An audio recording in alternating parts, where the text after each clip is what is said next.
Hello everyone, my name is Chelsea Seaburn. Welcome to the Smart Student channel. I'm excited for today's video because it's a topic that many of you have asked me to cover for a very long time now, and that is how to format professional papers under APA 7th edition. Now, a professional paper is a paper that you're planning on publishing. So if you're writing an academic paper and you're not going to publish it later on, you're writing a student paper and need to follow the APA guidelines for student papers. So if that's you, be sure to check out this video right here.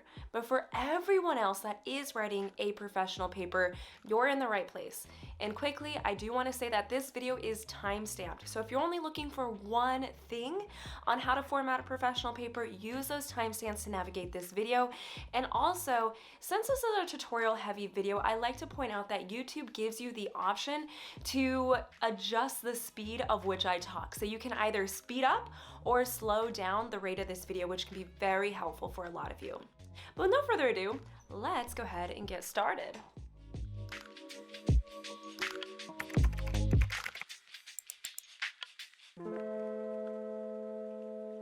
Okay, so I have two quick important notes for you guys before it's game time. The first one is that I've created this template for you that covers everything that I'm going to talk about in this video. It's going to be linked down in the description below so you can download it and save it on your computer. It's very helpful to have something tangible to reference later on so you don't have to watch this video a million times over and over. Now, the second note is that I'm going to be covering a lot of ground, and a lot of these topics I have full in-depth videos dedicated to them. So rather than me verbalize that every single time, I'm simply going to show the thumbnail on the screen like this. And so if you see that thumbnail and it is a topic that you want to learn more about, please know that I'll have it linked in the description below, and you can also search my channel. My channel is dedicated to APA 7th edition, so by the way, if you need help with anything APA 7th edition, search my channel. There's a good chance I've already covered that topic.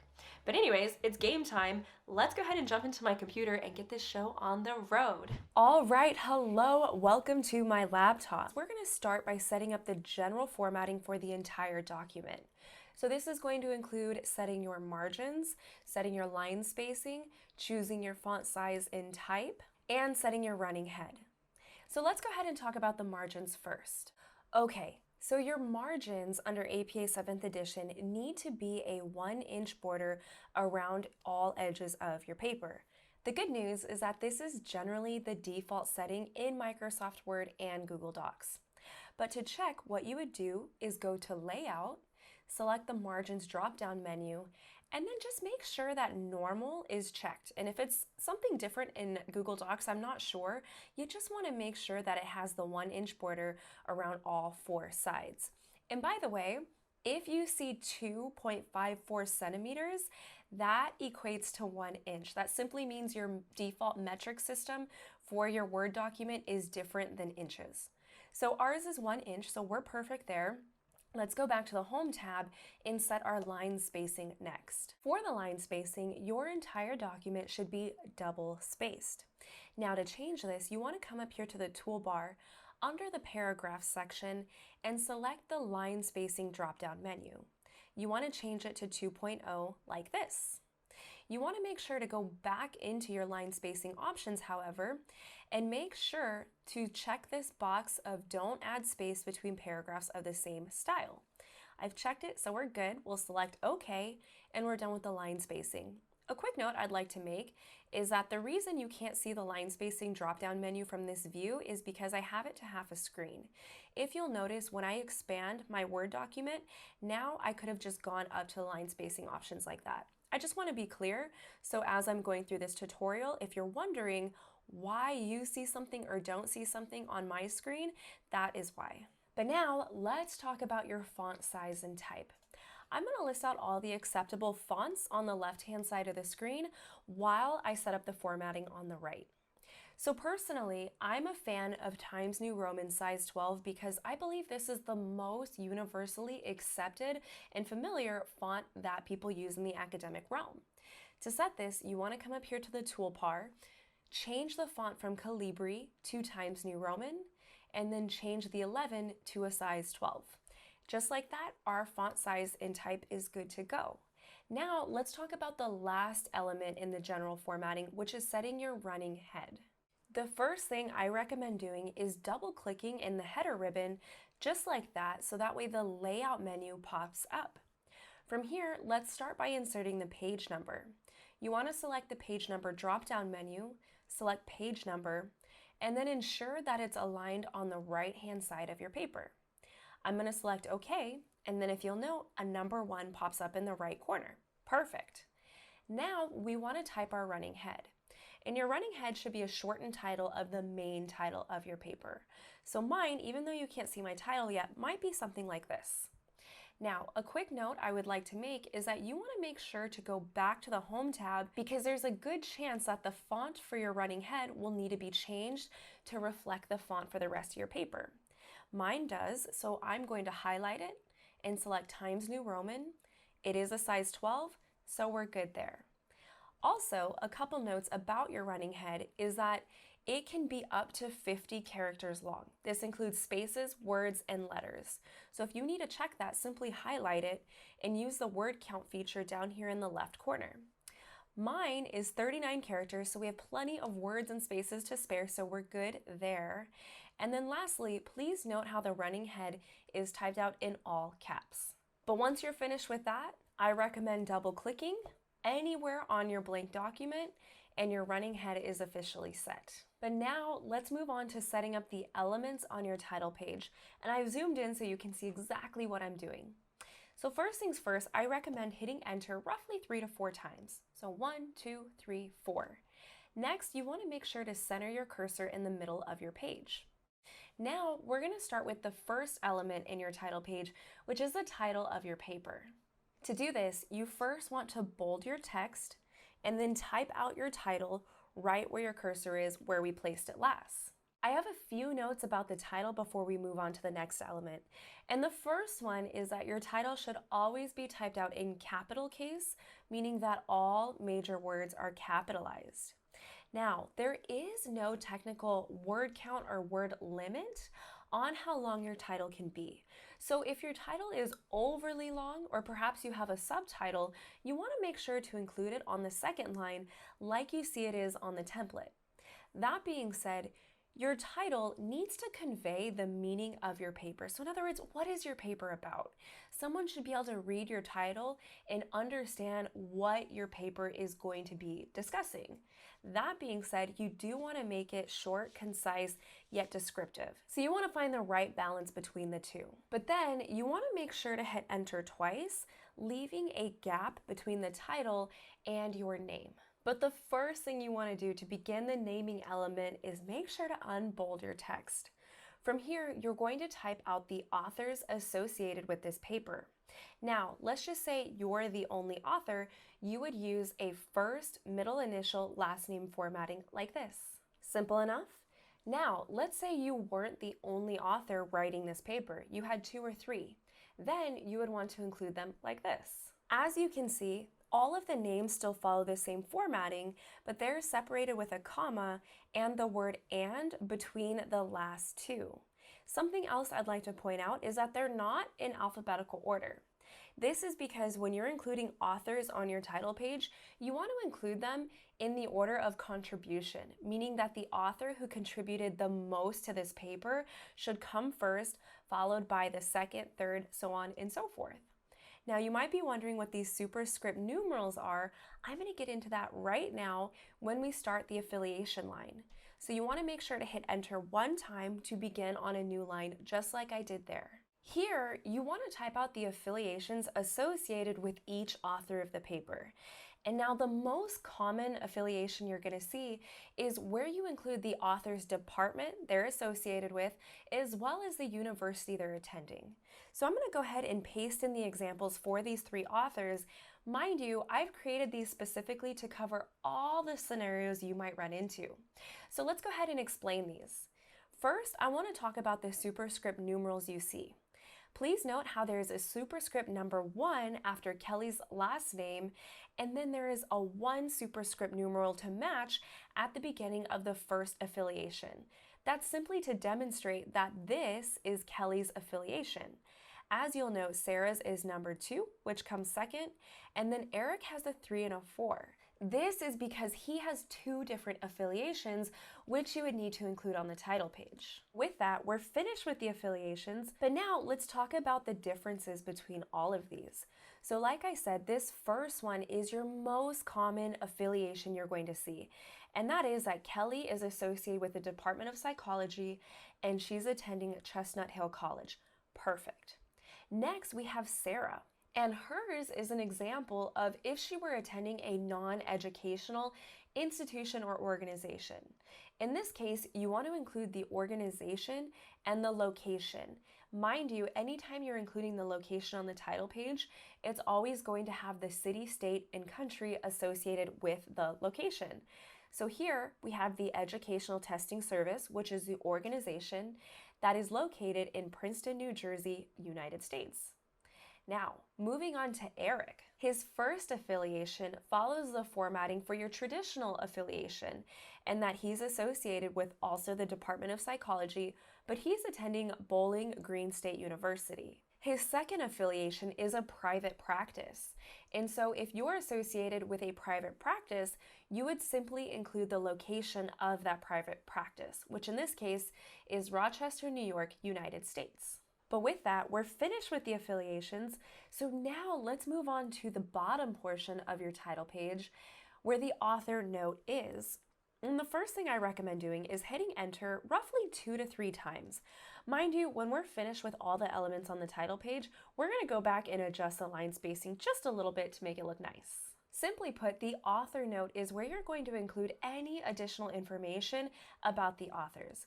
So if you have an ORCID ID, that's where you would include it. If an author had an affiliation change, or you have any disclosures or acknowledgments, or perhaps conflicts of interest, maybe you received help, financial help for your research, that's the information you're going to include here.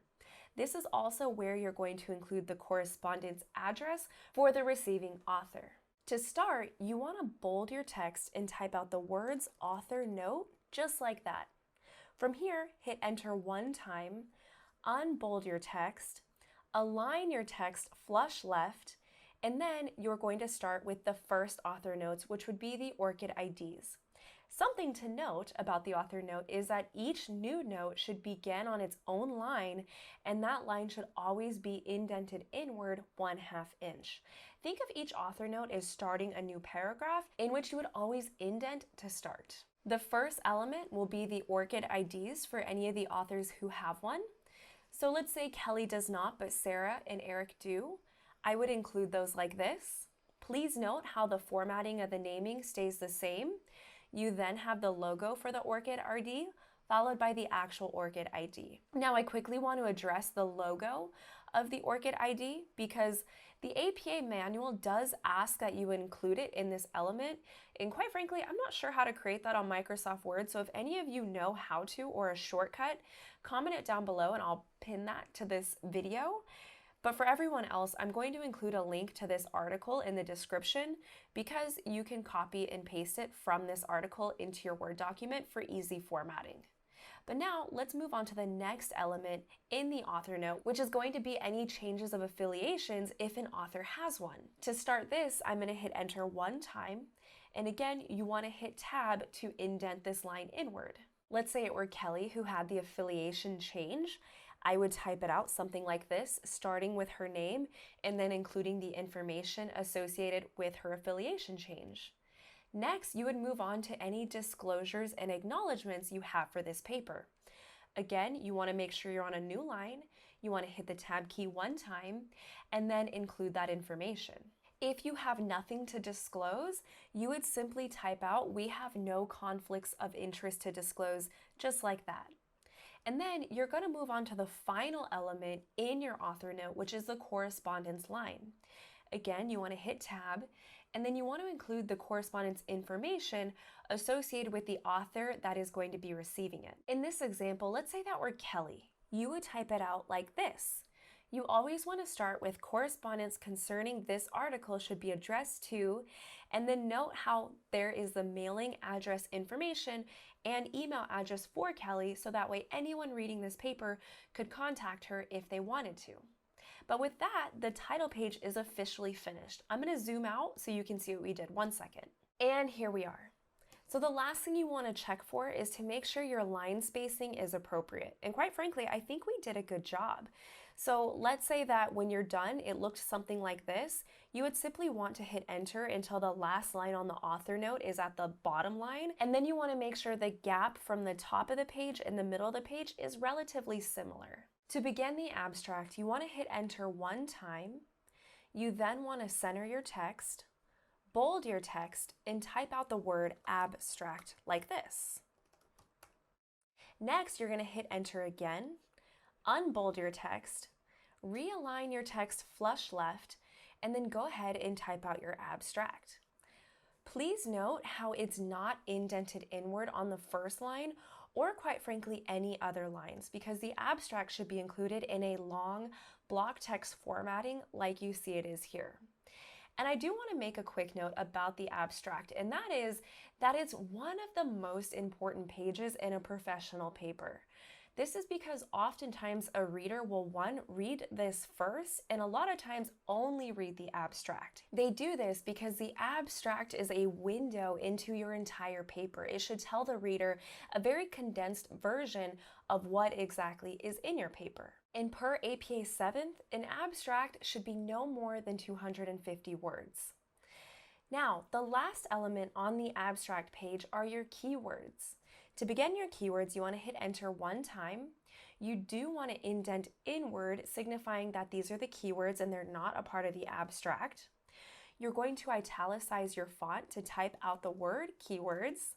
You want to include a colon and then unrelease the italics and type out 3 to 5 keywords associated with your paper. For this example, those keywords might be something like this. And please note how these keywords are not a part of the title, because ideally you want to use different keywords. But with that, we're finished with the abstract and we're ready to move on to the main body of our paper. The first thing I recommend doing is inserting a page break. So you want to come up here to Insert, select Pages, select Page Break, which will bring you to the top of a new blank page. The first thing you want to do to start your main body is you want to copy and paste your title as the first main section in your paper. This is super easy to do. You want to go back to your title page, copy your title like this, and then go back down and paste your title in the center as you see I just did. APA asks that you no longer type out the word introduction because the title of your page signifies the introduction portion of your paper. What I'd like to do now is make a few notes using the template before we go over the example on the right-hand side of the screen. So the main body of your paper, one, should all be double spaced, and you should avoid any extra line spacing or spacings between your words. Throughout your paper, you want to make sure you're using in-text citations to signify paraphrase material or material that you've directly quoted from other sources. Also, please note how all paragraphs are indented inward 1/2 inch. But now, what I want to do is take a few minutes and talk about section headings. Mind you, I've decided to put section headings on their own page in the template so you can really focus in on the formatting. So first things first, section headings are a very important part of all academic papers, especially a professional paper. The reason being is simple. It's that it is how you can organize your writing into the distinct sections of your paper. This is really important for the reader. Now, there are 5 levels of section headings under APA. As you can see here, we have level 1 going all the way down to level 5. I will say that most academic papers typically don't go past a level 2 or a level 3 at most. However, you do have the option of a level 4 and 5 for your more complex writing assignments. So I'm not going to go into detail in describing the formatting for each of these levels because you'll be able to see these when you download the template, and also just note that they should be formatted as you see them here on the screen. Instead, I want to paste in an example of some section headings that might be appropriate for this example paper and describe how they work because I think that's more important for your understanding of section headings. So first and foremost, all section headings should be a short, concise description of the section it's associated with. Kind of like how your title is a description of your paper in its entirety, the same principle applies to your section headings. So in this example, I've included section headings up to level 3. Starting with the title of your paper, as you can see, this is where the introduction goes. Next, we have a level 1 to start the next main section in your paper. So let's say the main topic of this section would be the comparison of student evaluations of teaching. Great. Now, within this level 1 section, you have a subsection, and that is the administration of student evaluations. I'd like to note that the level 2 is a subsection of level 1. Now, within the level 2, you have 2 additional subsections, which would be level 3s. So you want to talk about online-based administration and paper-based administration. What I'd like to point out here is that while these level 3s are a part of this level 1, they are a subsection of the level 2, not necessarily the level 1 as a whole. But with these subsections, this main topic is officially covered, and then now in your paper, you're transitioning to the next main topic. You would then switch to a level 1, signifying that this is a new main topic within your paper. And you would repeat this process. So if you had any subsections in this new section, you would start with the level 2. And if that level 2 had any subsections, you would move to a level 3. And now, let's say the level 3 had a subsection, you would switch to a level 4. And then lastly, you would have that level 5. But like I said, for academic papers, the most common is a level 2, and sometimes you might transition to a level 3. But I hope that makes sense and helps your understanding of section headings, because like I said, they're very important. But that finishes up the main body of your paper. Let's move on to the last pages that you might find in a professional paper, starting with the reference list, which will be included in every single professional paper, by the way. So just as before, I always recommend inserting a page break because this is going to format your cursor to the first line on a new blank page like this. The first thing you want to do is center your text, bold it, and then type out the word references like this. Next, you want to hit enter one time, realign your text flush left, and then unbold the text. So a couple things to note before I paste in the examples. And one, that is that your entire reference list entries should all follow a hanging indent formatting. They should also be double spaced just as the rest of your paper was. Now, if you'll note on the template, there's a lot of colors going on. This is simply to reflect the 4 elements of all reference list entries, and that is the author element, the date, the title, and the source. As you can see, depending on the type of source you're trying to cite, the elements may vary just a little bit. But now, let's say these are your reference list entries for this paper. So I want to show you the way that I like to set the hanging indent, and that is to start by highlighting all your reference list entries and then using the indent feature from the ruler. So for Microsoft Word, you want to grab the left margin indent and slide it into 1/2 inch, and just like that, your hanging indent is set. Now technically, you could set the hanging indent in the paragraph feature. However, I like to teach students this because it comes in handy when you're formatting other assignments like an annotated bibliography. But with that, our reference page is set. Let's move on to the next page, which would be your footnotes. If you have any footnotes, they will always be included on the last blank page after the reference list. So as always, you want to insert that page break for clean formatting. And then to start your footnotes, you want to center your text, bold it, and type out the word footnotes. You'll then hit enter once, realign flush left, unbold your text, and then you're going to begin your first footnote. Let's make a few notes about the footnotes as well. So all footnotes should be included as their own paragraph, and then that they are indented inward to signify a new footnote. Now you might be wondering, what is the purpose of a footnote? Well, this is where you're going to include any supplemental information that's relevant to your paper, but you don't necessarily want to include it in the paper. I will say right out the gate that footnotes and the appendix are very similar in purpose, so oftentimes authors will avoid footnotes and simply include all the information in the appendix. The reason being is that footnotes are to be kept short, whereas the appendix you can include as much material as you'd like. So you may be wondering, well then why would you include a footnote? Well, an example might be, let's say you were including a long direct quote in your paper, one that required you to ask for permission. Well, you might include the copyright attribution in the footnote rather than muddying up your text in the main body of your paper. The last note I'd like to make about a footnote is that you want to be sure to include a superscript numeral so that way you can signify the footnotes in your paper. So we have a 1 and a 2 here. You'll note how if this were the writing of my main body, I have the 1 and the 2 matching where the footnote is associated with. That way the reader clearly understands the purpose of each footnote. Now the next pages you may find in a professional paper are your tables and figures. And please note that just like footnotes, you could technically include these embedded within your text or at the end of your paper on their own pages. I'm going to show you this method simply because I think it looks neater and cleaner. So a couple notes here. If you have tables, they should be listed first. If you have figures, they will come second. Now, you may be wondering what the difference between a table and a figure is. Simply put, a table is going to be a numerical representation of data, whereas a figure, this is where you're going to find things along the lines of pictures. So you might have clip art here, you might have a pie chart, a graph, anything you see that looks like this.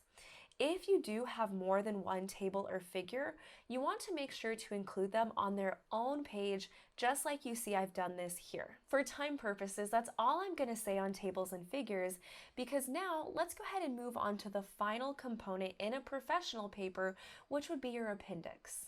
As a rule of thumb, all appendix will be included as the final pages in your paper. Also, if you have more than one, each appendix should go on their own page. So we have Appendix A and Appendix B. And as you can see, like I said, they're on their own page. Let's talk about the formatting of the appendix. So you always want to start by typing out the word appendix in bold font centered like you see it is here. If this example only had one, I wouldn't include an A. But since it does, I'm going to go ahead and include that so that in the main body we can decipher between the two, which brings me to a good point. So let's scroll back up to our main body, and as you can see here, you would include in parentheses to see Appendix A, or perhaps refer to Appendix B. You want to signify to the reader that there is more information, supplemental information, on this portion of your paper, and so to read about that, you want to check the appendix for that information.